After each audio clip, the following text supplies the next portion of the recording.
Pourquoi quelqu'un nourrirait-il le bétail après avoir assassiné une famille entière? Ce détail, si banal, en devient monstrueux.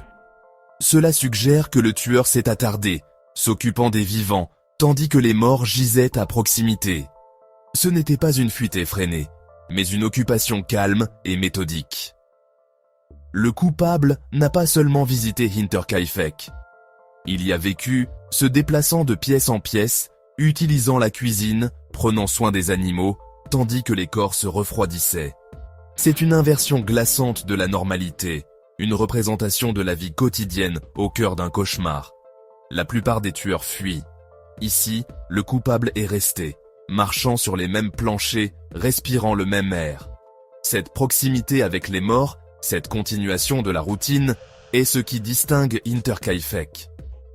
Le tueur n'était pas un intrus qui a frappé et disparu, mais un hôte fantomatique, dont le séjour fut marqué par la mort et un ordre étrange. L'argent de la famille était intact. Ce n'était pas un vol, ni un crime passionnel. Les preuves indiquent une présence froide et calculée, qui s'est intégrée au tissu même de la ferme.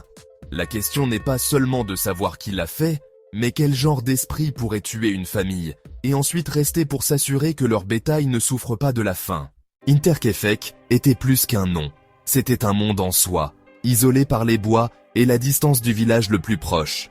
La famille Gruber, Andreas, sa femme Cecilia, leur fille veuve Victoria, ses enfants et la servante, vivaient une vie dictée par la terre et les saisons. Leur isolement était à la fois un choix et une conséquence de la géographie. Les Gruber vivaient reclus, entourés de rumeurs et de chuchotements dans les villages voisins. La ferme était une forteresse, un lieu où les drames familiaux se déroulaient en privé. Mais cette réclusion est devenue leur plus grande vulnérabilité. Personne ne pouvait voir à l'intérieur, et personne ne pouvait voir ce qui arrivait. Les bâtiments connectés formaient un labyrinthe de pièces et de greniers, où les sons voyageaient étrangement, et les secrets étaient facilement gardés. La vie était prévisible, presque monotone, mais sous la surface, les tensions couvaient. La réputation de la famille était complexe, respectée pour sa richesse, suspectée pour ses secrets.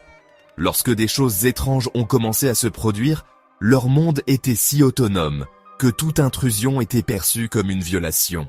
Et cette intrusion était imminente. L'ordinaire commença à s'effilocher avec de petits événements inexplicables. Andreas Gruber entendait des pas dans le grenier la nuit, mais ne trouvait rien lorsqu'il cherchait. Des objets bougeaient d'eux-mêmes, un trousseau de clés disparaissait, puis réapparaissait dans des endroits étranges.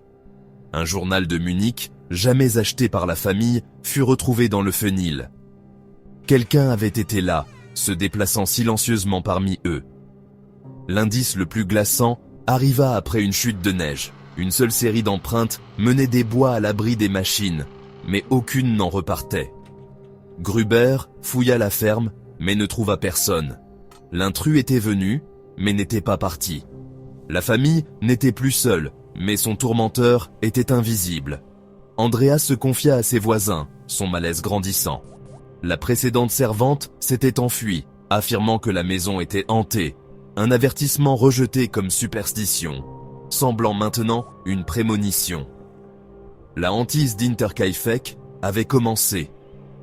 Le monde de la famille, autrefois sécurisé, était maintenant envahi par une menace informe. Chaque incident peignait un portrait d'une terreur psychologique croissante. Les Gruber étaient piégés dans un cauchemar éveillé, impuissants face à l'invisible.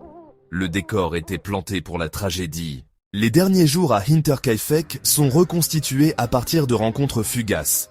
Le 31 mars 1922, la nouvelle servante, Maria Baumgartner, arriva. Son premier et dernier jour. Ce jour-là, la jeune Cecilia Gabriel était absente de l'école. Le lendemain, des marchands de café visitèrent la ferme, mais personne ne répondit. La cour était étrangement silencieuse, le portail de l'abri des machines ouvert. Le dimanche, les Gruber manquèrent la messe, mais leur absence ne déclencha aucune alarme. La ferme resta silencieuse, les animaux non nourris, le courrier s'accumulant. Le mardi, Le mécanicien Albert Hoffner arriva, appela, mais ne reçut aucune réponse. Seul le chien de la famille aboya depuis la grange. Son rapport et l'absence continue de Cecilia incitèrent finalement une équipe de recherche menée par le voisin Lorenz Schlittenbauer. Ils trouvèrent les corps dans la grange, cachés sous le foin. 4 membres de la famille avaient été attirés et tués avec une pioche. Le tueur se déplaça ensuite dans la maison pour finir le travail. L'horreur ne faisait que commencer. Les autopsies révélèrent que la famille avait été morte depuis 4 jours avant la découverte. Quelqu'un avait vécu à la ferme, s'occupant des animaux, mangeant et dormant là. L'image de cet occupant fantôme est le cœur de l'énigme d'Interkaifeck. Les théories divergent. Certains disent que la famille a été attirée dans la grange un par un. D'autres croient que l'attaque a commencé dans la maison, se terminant par une poursuite chaotique. Le tueur a montré de la patience, ou peut-être une agression implacable. Les corps étaient recouverts de foin, de robes ou de draps. Était-ce une dissimulation, un remords ou une question de praticité? Chaque détail est ambigu, ouvert à l'interprétation. Les actions du tueur brouillent la ligne entre méthode et folie. La scène offrait peu d'indices, seulement plus de questions. Interkaifeck est devenu une toile vierge pour la peur et la spéculation. Sans preuve claire d'un étranger, les soupçons se sont tournés vers l'intérieur. Le principal suspect était Lorenz Schlittenbauer, le voisin et ancien amant de Victoria, que certains croyaient être le père de Joseph. Son comportement était étrange. Il a perturbé la scène, déplacé des corps, et semblait trop familier avec la ferme. Il a été interrogé, mais aucune preuve ne l'a lié au crime. Le soupçon a persisté, mais l'affaire était circonstancielle. Autre théorie, le premier mari de Victoria, Karl Gabriel, déclaré tué pendant la Première Guerre mondiale, mais son corps n'a jamais été retrouvé. Certains croyaient qu'il était revenu, poussé par la trahison, et avait commis les meurtres. Des observations d'un homme ressemblant à Gabriel ont alimenté les spéculations, mais rien n'a été confirmé. Les 2 théories restent des conjectures. Pas de preuves, seulement des ombres. L'identité du tueur est perdue dans les rumeurs et les motifs. Les fantômes d'Interkaifeck restent anonymes.